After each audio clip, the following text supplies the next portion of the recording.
साथियों नमस्कार। आज की शोभ यात्रा में YouTube के सभी दर्शकों का हार्दिक धन्यवाद, शुक्रिया। पांतजल योग सूत्र योग दर्शन विभूति पाद सूत्र 14 में कहते हैं, साथियों अतीत, वर्तमान और आने वाले धर्मों में जो व्याप्त रहता है, आधार रूप में विद्यमान रहता है, वही धर्मी है। साथियों इस सूत्र में धर्मी प्रकृति का स्वरूप बतलाया गया है कि सृष्टि के समस्त पदार्थों का मूल ये प्रकृति ही है जो सभी में सदा विद्यमान रहती है। चाहे वो पदार्थ में कैसा ही परिवर्तन क्यों ना हो जाए, इस मूल तत्व प्रकृति की अनेक शक्तियां हैं जिनमें हुए परिवर्तन से ही वस्तु में परिवर्तन होता है। ये शक्तियां ही उस मूल प्रकृति का धर्म कहलाती है। इस प्रकार सभी पदार्थों का आधार भूत द्रव्य प्रकृति को धर्मी कहा जाता है। साथियों उसमें रहने वाली अनेक शक्तियों का नाम धर्म है। पदार्थों के निर्माण की प्रक्रिया में उसका रूप बदलता रहता है। पहले यानी अतीत में उसका रूप कुछ और था, वर्तमान में कुछ और है तथा भविष्य में कुछ और ही हो जाएगा।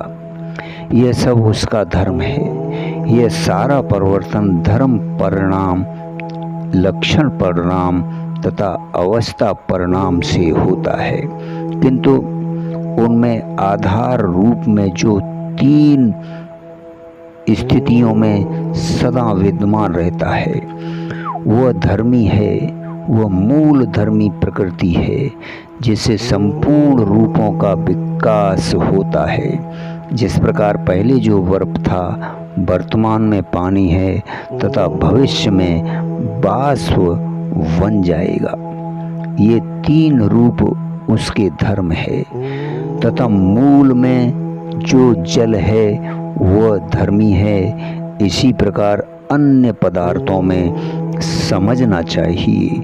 इस प्रकार एक धर्मी के अनेक धर्म रूप होते हैं जो प्रकट और शांत होते रहते हैं। साथियों इस प्रकार इनके 3 भेद हैं। अव्यपदेश इन धर्मों में कुछ धर्म उस धर्मी में शक्ति रूप में विद्यमान रहते हैं, उसका प्रकटीकरण नहीं होता, जिससे उन्हें व्यवहार में नहीं लाया जा सकता।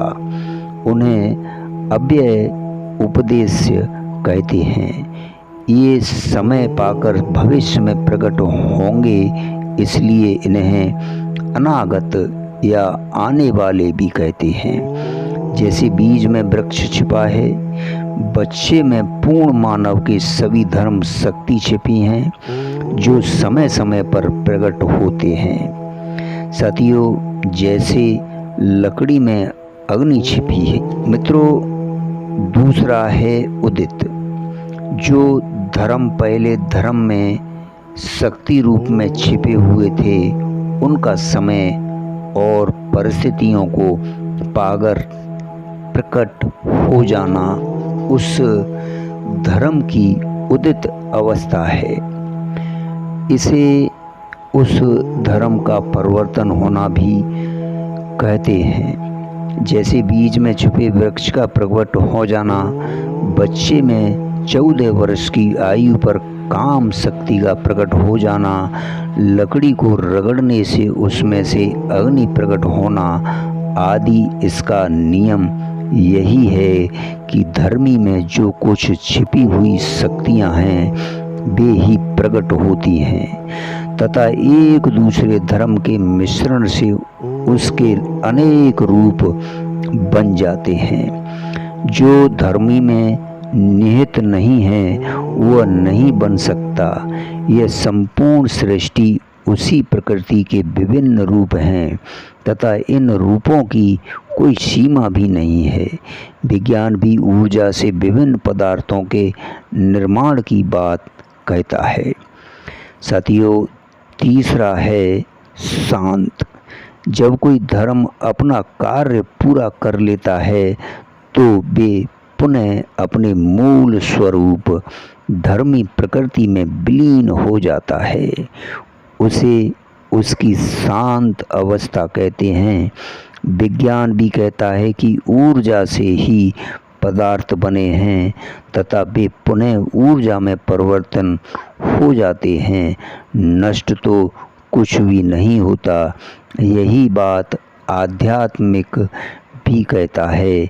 जब यह धर्म धर्मी में विलीन हो जाता है तो उसे अतीत भी कहते हैं।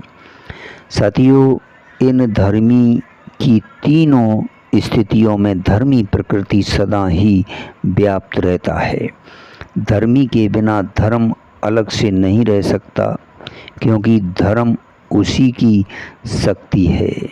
जैसे नृत्य को नृत्यकार से, संगीत को संगीतकार से अलग नहीं किया जा सकता, दोनों भिन्न हैं, उसी प्रकार प्रकृति और उसकी शक्ति धर्म है जो अभिन्न है।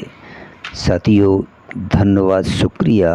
अगले सूत्र में आपसे फिर मिलते हैं।